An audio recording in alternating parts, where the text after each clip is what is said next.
La cotisation annuelle du Richelieu International est répartie en 6 principales dépenses. 1. Les frais de salaire et de gestion. 2. Les frais relatifs aux communications.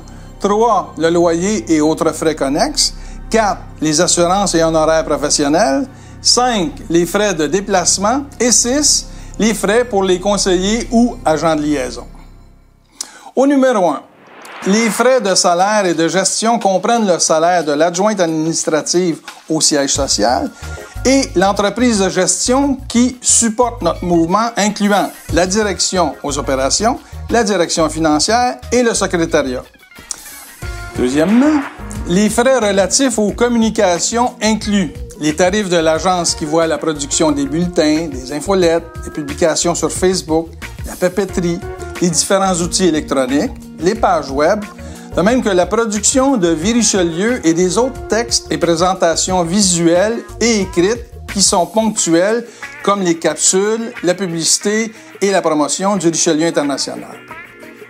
Troisièmement, la portion loyer inclut les frais de condo, d'entretien et frais de bureau, etc., etc.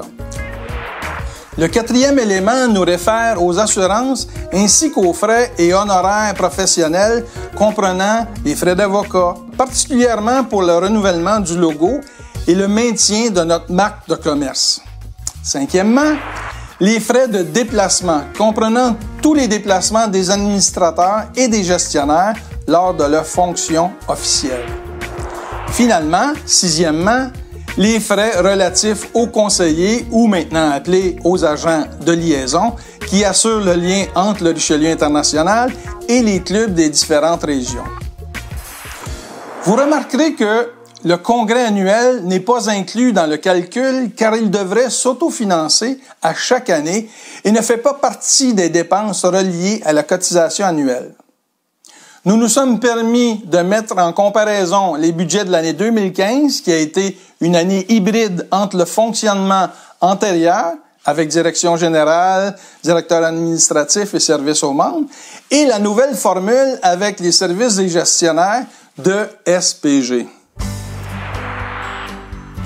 Les frais de salaire et gestion représentaient 47% de la cotisation en 2015 et même plus que ça dans les années antérieures. En 2016 et à l'avenir, ils tourneront aux alentours de 41-42%. Les communications passeront de 16% qu'elles étaient en 2015 à près de 25% dans les années à venir afin de maintenir des communications claires entre le mouvement et ses membres, mais aussi dans le but d'améliorer notre visibilité et notre notoriété, ce qui devrait être source d'une plus grande reconnaissance, mais surtout une vitrine plus efficace pour le recrutement et la conservation des membres. Le loyer et les frais connexes ont considérablement diminué grâce au déménagement du siège social et au réaménagement administratif.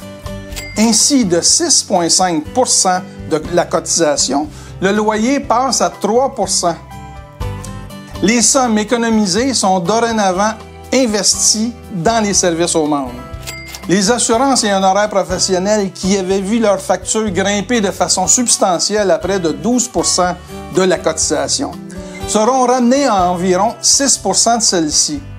Cette situation était temporaire et avait été causée par les démarches entourant la mise à jour de nos marques déposées et logos.